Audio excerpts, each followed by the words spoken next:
ഇന്ന് ഞാൻ നിങ്ങളെ പരിചയപ്പെടുന്നത് വളരെ എളുപ്പത്തിൽ ഒരു ബ്രെഡ് ടോസ്റ്റ് എങ്ങനെ ഉണ്ടാക്കാമെന്നാണ്. നിങ്ങൾക്കറിയാം, എന്നാലും ഞാൻ ഉണ്ടാക്കിയപ്പോൾ നിങ്ങളെ കൂടി ഒന്ന് കാണിക്കുകയാണ്. പലതരത്തിൽ നമുക്ക് ബ്രെഡ് കൊണ്ട് പല വിഭവങ്ങളും ഉണ്ടാക്കാം അല്ലേ. ഇതിനു മുമ്പ് ഞാൻ മസാല ബ്രെഡ് ടോസ്റ്റ് കാണിച്ചു.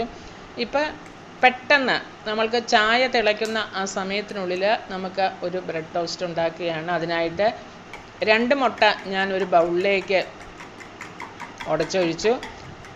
അത് നന്നായിട്ടൊന്ന് മിക്സ് ചെയ്തതിന് ശേഷം അതിലേക്ക് മധുരത്തിന് ആവശ്യമായ പഞ്ചസാര നമുക്ക് ഇട്ട് കൊടുക്കാം. ഞാനിപ്പോൾ 1.5 ടേബിൾ സ്പൂൺ പഞ്ചസാരയാണ് ഇട്ട് കൊടുക്കുന്നത്. നിങ്ങൾക്ക് മധുരം എന്തോരം ആവശ്യമുണ്ടോ അതിനനുസരിച്ച് ഇട്ട് കൊടുക്കുക. നന്നായിട്ട് മിക്സ് ചെയ്യുക. അതിനുശേഷം ഞാൻ അതിലേക്ക് ഒരു 5 ടേബിൾ സ്പൂൺ പാലാണ്, നോർമൽ പാല് ആണ് ഒഴിച്ചു കൊടുക്കുന്നത്. അതും കൂടി ഒഴിച്ച് നമ്മൾക്ക് ഒന്നും കൂടി നന്നായിട്ട് മിക്സ് ചെയ്തെടുക്കാം. വീണ്ടും നമുക്ക് അതിലേക്ക് ഒരു നുള്ള വാനില എസൻസ് ആണ് ഞാൻ ഒഴിച്ചു കൊടുത്തിരിക്കുന്നത്, ഒരു ടേസ്റ്റിന് വേണ്ടിയിട്ട്. നിങ്ങൾക്ക് വേണമെങ്കിൽ ജീരകപ്പൊടിയോ ഏലക്കാപ്പൊടിയോ ഇട്ട് കൊടുക്കാം. ഞാനിപ്പോൾ ഒരു നുള്ള വാനില എസൻസ് ആണ് ഒഴിച്ചു കൊടുത്തിരിക്കുന്നത്. പിന്നെ ഒരു പിഞ്ച് ഉപ്പും കൂടി, മധുരം ഒന്ന് ബാലൻസ് ചെയ്യാൻ ഒരു പിഞ്ച് ഉപ്പും കൂടി ഇട്ട് കൊടുത്തു. ശേഷം എല്ലാം കൂടി ഒന്ന് നന്നായിട്ട് മിക്സ് ചെയ്തെടുക്കാം. ഇനി നമുക്ക് ഒരു പാന് ചൂടാക്കിയിട്ട് അതിലേക്ക് ഒത്തിരി എണ്ണയൊന്നും വേണ്ട, 1 ടീസ്പൂൺ എണ്ണ അത്രേ ഒഴിച്ചിട്ടുള്ളൂ. ആ എണ്ണയിലാണ് നമ്മൾ ബ്രെഡ് ടോസ്റ്റ് ചെയ്തെടുക്കാൻ പോകുന്നത്. നെയ്യാണെങ്കിൽ കുട്ടികൾക്കൊക്കെ നെയ്യായിരിക്കും നല്ലത്. ഒരു ഇതുപോലെ തന്നെ കുറച്ച് നെയ്യ് ഇട്ടിട്ട് അതിലും നമുക്ക് ടോസ്റ്റ് ചെയ്തെടുക്കാം. ഞാനിപ്പോൾ എണ്ണയാണ് ഒഴിച്ചിരിക്കുന്നത്, സൺഫ്ലവർ ഓയിലാണ് 1 ടീസ്പൂൺ. അതിലേക്ക് നമ്മൾ എടുത്തു വച്ചിരിക്കുന്ന ആ ബ്രെഡ് ആ മുട്ടയുടെ ആ കൂട്ടിലേക്ക്, മുട്ട നമ്മൾ അടിച്ചു വെച്ചിരിക്കുന്ന ആ കൂട്ടിലേക്ക് ഒന്ന് മുക്കിയിട്ട്, നന്നായിട്ടൊന്ന് മുക്കിയിട്ട് നമുക്ക് ആ പാനിലേക്ക് ഇട്ട് കൊടുക്കാം. വീണ്ടും നമുക്ക് 1 പീസ് ബ്രെഡും കൂടി അതുപോലെ തന്നെ നമുക്ക് അതിലൊന്ന് നന്നായിട്ടൊന്ന് മുക്കിയതിന് ശേഷം ആ ബ്രെഡിൻ്റെ മുകളിലേക്ക് വെച്ച് കൊടുക്കാം. ഇനി അതവിടെ കിടന്നൊന്ന് മൊരിയട്ടെ. ലോ ഫ്ലെയിമിൽ വെച്ച് നമുക്കൊന്ന് മൊരിച്ചെടുക്കാം. ഇപ്പോൾ ഒരു സൈഡ് മൊരിഞ്ഞിട്ടുണ്ട്. എണ്ണയൊന്നും ഒത്തിരി കുടിക്കത്തില്ല, നമ്മൾ ഒഴിച്ച എണ്ണ അതുപോലെ തന്നെ അതിനകത്തുണ്ടാവും. അതിൽ നമുക്ക് ആ ബ്രെഡ് നന്നായിട്ട് മൊരിച്ചെടുക്കുവാനായിട്ട് സാധിക്കും. നന്നായിട്ട് ഒന്ന് അനക്കി കൊടുത്ത് ആ എണ്ണയൊക്കെ എല്ലായിടത്തും ഒന്ന് പിടിച്ച് നന്നായിട്ട് മൊരിയട്ടെ. ഇപ്പോൾ ഒരു സൈഡ് നന്നായിട്ട് മൊരിഞ്ഞിട്ടുണ്ട്. ഇനി നമുക്ക് പതുക്കെ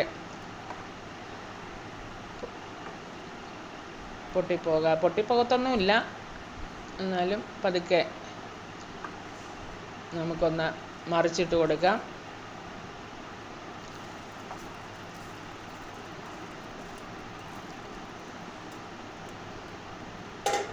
ആ സൈഡും കൂടി ഒന്ന് നമുക്ക് മൊരിച്ചെടുക്കണം.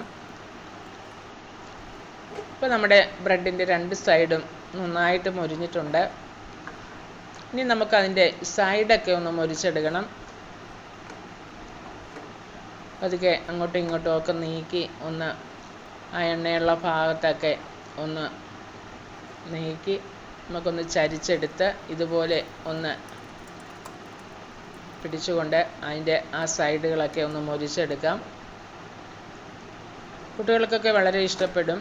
പല രീതിയിൽ നമ്മൾ അവർക്ക് സ്നാക്സൊക്കെ ഉണ്ടാക്കി കൊടുക്കുമ്പോൾ അവർക്ക് അതൊക്കെ വളരെ ഇഷ്ടപ്പെടും. നമ്മൾ പുറത്തുനിന്ന് ബേക്കറിയിൽ നിന്നൊക്കെ നമ്മൾ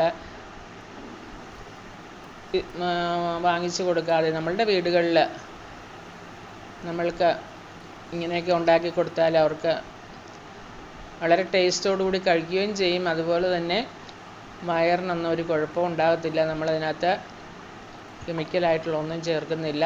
നമ്മുടെ വീടുകളിലുള്ളതും ഉള്ള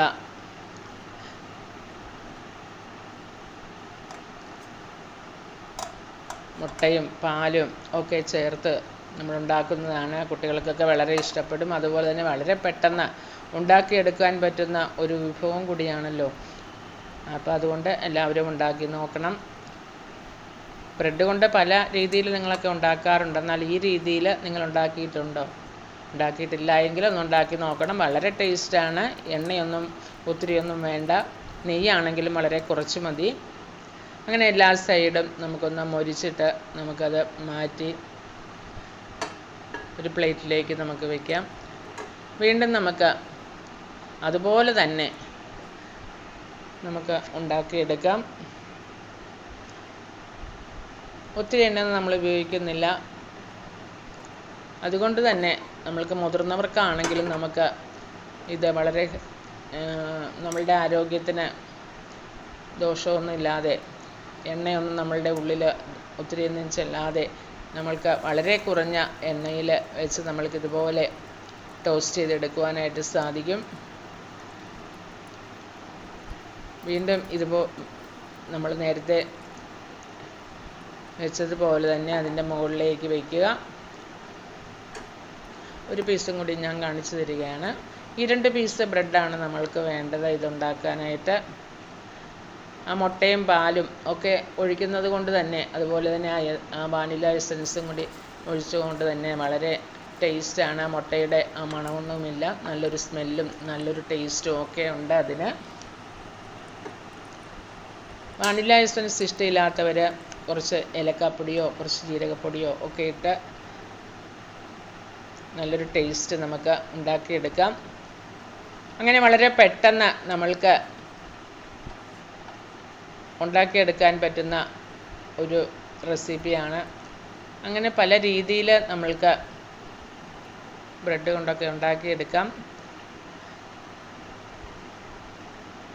ഒരു ദിവസം മസാലയിട്ട് ഉണ്ടാക്കുകയാണെങ്കിൽ പിറ്റേ ദിവസം ഇതുപോലെ ടോസ്റ്റ് ചെയ്ത് കൊടുക്കാം. നമ്മൾക്കത് കുട്ടികൾക്കൊക്കെ ഈവനിങ് സ്നാക്സ് ആയിട്ടൊക്കെ വെറൈറ്റി ആയിട്ടുള്ള വിവിധ തരത്തിലുള്ള പലഹാരങ്ങളൊക്കെയാണല്ലോ അവർ ഇഷ്ടപ്പെടുന്നത്. വെക്കേഷൻ ടൈമല്ലേ, അപ്പോൾ ഇതുപോലെയൊക്കെ നമുക്ക് ഉണ്ടാക്കി കൊടുക്കണം.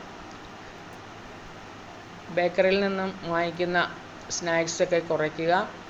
നമുക്ക് ഇതുപോലെ ഒരു പാക്കറ്റ് ബ്രെഡ് മേടിച്ചിട്ടുണ്ടെങ്കിൽ നമുക്കിതുപോലെ പല വെറൈറ്റിയിൽ ബ്രെഡ് കൊണ്ട് തന്നെ പല വെറൈറ്റിയിൽ നമുക്ക് കുട്ടികൾക്ക് ഉണ്ടാക്കി കൊടുക്കുവാനായിട്ട് സാധിക്കും. ഉണ്ടാക്കാത്തവരൊക്കെ ഉണ്ടാക്കണം. ഇഷ്ടമായ ലൈക്ക് ചെയ്യണം, ഷെയർ ചെയ്യണം, സബ്സ്ക്രൈബ് ചെയ്യണം. Okay, bye bye, thank you.